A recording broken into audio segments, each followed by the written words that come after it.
Бірақ Монғолияның өзі де қызық ел өзі. Ұлан байтақ жер, 3,5 миллион адам тұрады, халық тұрады. Сонда екінші ұлт қазақ ұлты.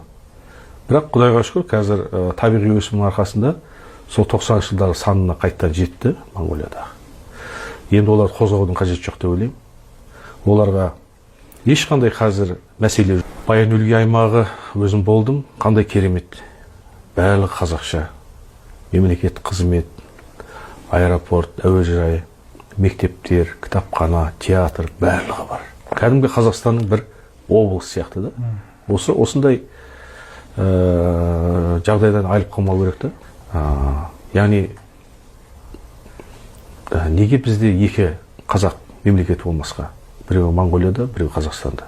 Неге біз оларды барлығын көшіріп әкеп, өзіміздің Монғолиядағы, сол аймақтағы позициямыздан айылып қаламыз да? Міне мемлекет осы бағытта жұмыс істеу керек. Олардың тұрып жатқан жерлері біздің қазақтың байырғы өзінің жері ғой.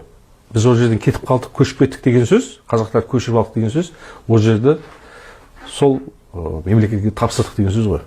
Ал тарихи деректер бойынша, тарихи ақиқат бойынша ол жердің бәрі қазақтың жері.